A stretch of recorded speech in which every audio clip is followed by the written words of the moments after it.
Hey everyone, it's Michelle Caruana from Play Cafe Academy, and in this video, I'm going to be sharing another clip from a guest expert training that we had recently in Playmaker Society. Now, if you guys want to learn more about my Play Cafe Academy program or my Playmaker Society program, where I help current indoor play owners optimize and operate their facility with more joy and ease, then all of those links are below this video. But I wanted to share this clip because we recently had a guest expert interview in the group, and she talked about a topic that we don't talk about enough, and that is accommodating families with food allergies. So I have an entire module in my course about being inclusive when it comes to including children of all abilities and neurodiverse children and things like that. And we have, again, a lot of training about that, but something that I don't talk about enough is food allergies.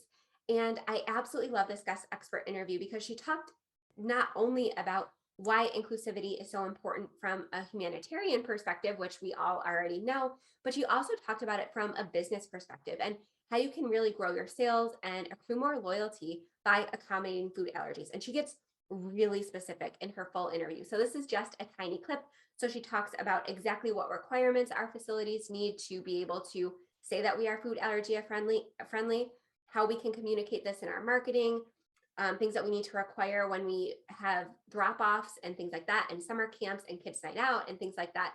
So she really gets specific in the advanced training inside Playmaker Society. So if you would like to access that full training, again, all that information is linked below this video. But I really wanted to share this specific clip because it's something that I hadn't really thought about. I hadn't really thought about accommodating food allergies, again, from the business side of things, because in this crazy time in our world, we're dealing with hopefully the tail end of the pandemic, but at this point, who knows? But this industry is really tough. And it's so important for us to really educate ourselves as business owners about how we can accommodate the biggest array of customers because it really does make a difference to our bottom line. So enjoy this clip from my guest expert interview with Corinna. She is so insightful and I loved this interview so much. And again, if you would like the full 1 hour guest expert interview, as well as all of our last 3 years of guest expert interviews, we have a huge different variety there. But again, all that information is linked below this video. But for now, here is my clip of my interview with Corinna. What are some things, where should we get started? What are some things that we should be thinking about as we're planning our business, as we're thinking about what to offer and things like that? Where should we get started? So basically, really you have to understand how important these customers are to your business because I think a lot of businesses kind of see them as a friction point. They think it's something that's stressful. They don't really understand how to work with it. And so they kind of just want to make them go away. When really, in reality, if they realize that 1 in 13 kids in the US have severe food allergies, which is roughly about 1 in 5 families, not only does it affect those families, but it affects those friends of those families. So if they're having somebody say, hey, I want to go to this new play place, and that food allergy family says, takes a look at it, they see that they don't really accommodate them, they might just say, you know what, it doesn't work for me. Do you want to come over to my place instead? Or do you want to go to the park instead? They're going to opt out and they're going to pull those people with them as much as possible. So you want to really realize how important they are because the other thing is your marketing, you're already reaching those customers. So you're not paying extra to get food allergy customers. They are going to see your current marketing that you're already doing and they're going to want to come, but they don't know if it's going to be safe to come.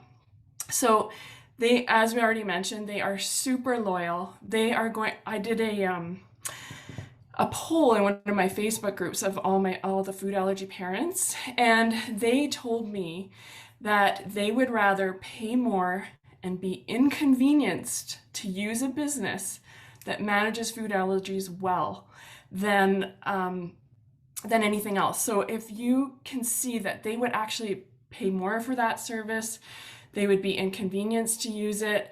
So let's say it's across town, it's not convenient for them.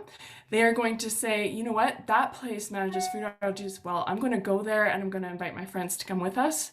So these are the things that they're going to do and that are going to really create value for your business if you are managing it right. So knowing that and knowing how much they talk with their friends and family and talk with their, people who are going to be coming with them, and other food allergy families. So these families, they share these things in their Facebook groups, in their wherever they can. When they find a company that is managing food allergies well, they tell the world because they want their kids to be included. They want to be included, and they really appreciate that when companies are doing that for them. So the first thing is to realize how important it is and to not kind of shove it under the radar. And then there's definitely things that you can do. So there's I kind of broke it down. I have like 3 steps that kind of help you understand kind of starting points as to how you can really help these people well. And the number one thing is to keep food localized. And so for severe food allergy families, traces of food matters. So if there are kids that are eating and then they're going off to the play place or in the camp, they're getting it all over the play equipment. So you don't want that to be happening. You want parents to kind of see that you're cleaning that. So the number one thing that I always recommend is to have a wash station and make it required that they use the wash station or a hand wipe station, either one. And this is not only going to help for food allergies, but it's going to help keep your facility clean. It's going to look sparkling. Your staff is not going to have to clean up that smush of whatever it was, banana, whatever they find in the play area. It's just going to really help you in general. Then also to, it's not, you don't want to have to worry about always cleaning as much. And I mean, I know you always clean anyway, but it's just something that's going to help your whole area to look better and be better. So that's number one. Number 2 is to design your menu with food allergies in mind. And I know you mentioned that a lot of people allow outside food. I know some that don't, they prefer not to. But allowing outside food is actually very helpful for food allergy families if you don't have any options for them, because they need a lot of times to give their kids a snack. And if you're allowing outside food from everyone, well, if they bring that peanut butter sandwich or that cheese bun or whatever it is they're having, you really need to just make sure you're cleaning well in between each seat, or each time people use an area. And of course, with the world we live in now, that cleaning is so important anyways. And people seeing you cleaning, it's gonna benefit all of your customers. So they're gonna want to see that, they wanna feel safe, and food allergy customers especially will want to see that.